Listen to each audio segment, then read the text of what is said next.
Thanks for coming out. Appreciate having you in the studio. Yeah. Welcome home. Yeah, welcome home, man. How's it feel to be home? Man, it feels awesome, all right? You know, 955, y'all been supporting, and you guys don't always have to support, man. It feels good. I got my mama with me. What's up, Mom? Yeah, I saw her out with you the other day when you were giving away backpacks and stuff. Yeah. Mom's always with you. Definitely. Making me jealous. I wish I would have brought my mom. That's good. I'm out. No, yeah, it's good, man. So we just out here kicking it, eating some good food.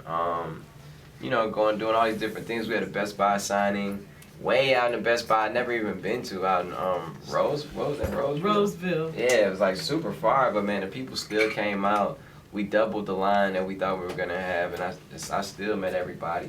You know what I'm saying? And That's the good part, man. You're still real humble. I don't think you realize how huge you actually are, because thinking that you're not gonna have that many people show up to a Best Buy. This is Detroit, man. You are Detroit, and we appreciate you. I appreciate y'all. I rep everywhere I go. You see, I got my Lions shirt on now. And, I mean, if I was anywhere, I would have the same shirt on. I rep everywhere, and I've never gone overseas and seen, you know, people in Paris rocking Red Wings hats or Detroit Tigers hats.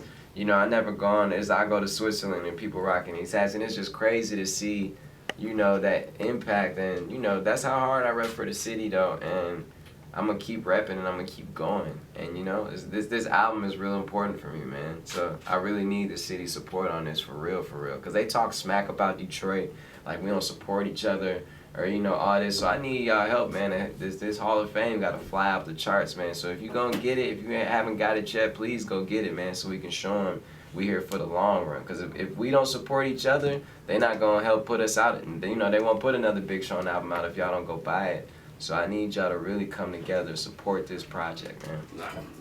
Everybody should get out there and buy the album. It's real easy. It's a great album too. We had a couple downloads we gave away. People responded immediately with how good it is, man. Awesome, man. Thank you. It's just something that has inspiration to it. I feel like I'm a son of the city, and Detroit right now needs a lot of inspiration and feel good music for the dreamers, music to help them through their tough times. So that's what I gave them, man, as opposed to just trying to have 10 club bangers or artists. You know, I tried to make something that was conceptual, something that has soul to it, and some club bangers too, and all these different aspects of me.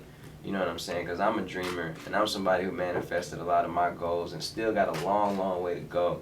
But hopefully y'all can take, you know, learn a couple things from my story, apply it to what you got going on, and, you know, we could be great together, straight up. Man, you're taking all the things I wanted to say to you, just like how you being you and repping the city and stuff like that, it gives us something to be proud of too when, you know, we're out traveling or whatever. It's not just Eminem and Kid Rock anymore. It's Big Sean. You're up there when you represent in other cities. It's like, hey, we got Big Sean, man. What do you guys got? Yeah. So from like a fan, not just being a radio guy, thank you for giving us some ammunition too when we go out in the world. Nah, thank you, man. Like I said, it's an honor. This is what it was all about, man. I used to be up at radio stations freestyling over in the lobbies, man, trying to get them to play my song on the radio or my demo, man. So, you know, we came a long way from that, but like I said, I want to be the biggest artist in the world. You know, I want to be bigger than Eminem. I want to be bigger than everybody, and that's just my goal and my dream, you feel me? So I'm going to work hard to try and make that thing come true.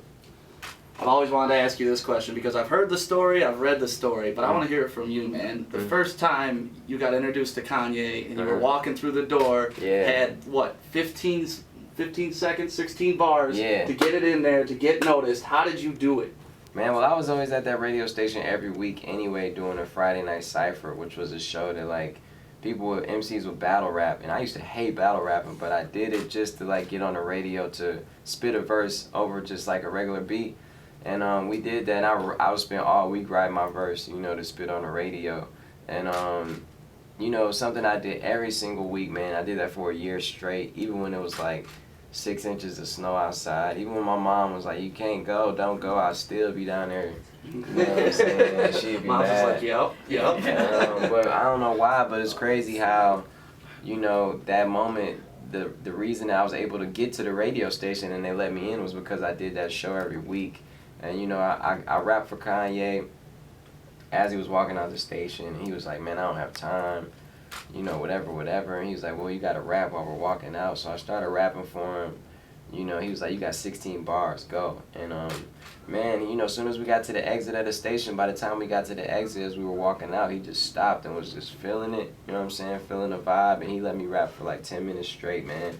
And it's crazy because if I didn't go to that station every week, man, and practice rapping, being nervous, rapping in front of a mic, or, you know, if I didn't, you know, if I just wasn't sharp on my skills, or if I wasn't selling CDs around high school, I wouldn't have had a CD to give to him, man. All these things, all these little things led to one of the biggest opportunities of my life. So I just hope that people could take and learn from that, and not just in a musical situation, but in any situation, that if you follow your instinct or follow your heart, and it may not make sense right then, but one thing could lead to another thing that leads to another thing that could lead to the biggest opportunity of your life, and you just got to make sure you're ready for it, feel me? Man, thank you so much for this interview. I appreciate it. Yeah, no, I appreciate you. I appreciate Channel 955. You know, it's a true testament that, you know, you guys adding my records, playing them, you know, on the radio. It's just like, we really do support each other. And until we are able to, like, really, you know, Detroit, it could be your city next. You know, Detroit is in a very tough time right now economically, but it's Detroit today, it could be your city tomorrow, feel me? And the only way we can come out of this, man, is to stick together, you know, and be one. So support each other, man. Support Detroit music. I hope you guys go get this Hall of Fame, because it means so much more than just a music album, man. You know what I'm saying? So Detroit, what up, though, man? Stand up. Go cop that Hall of Fame album, man. Let's fly this album up the charts, man, and let's do it. All right? Thank you very much. Appreciate it. Yes, sir. Oh, God. Awesome.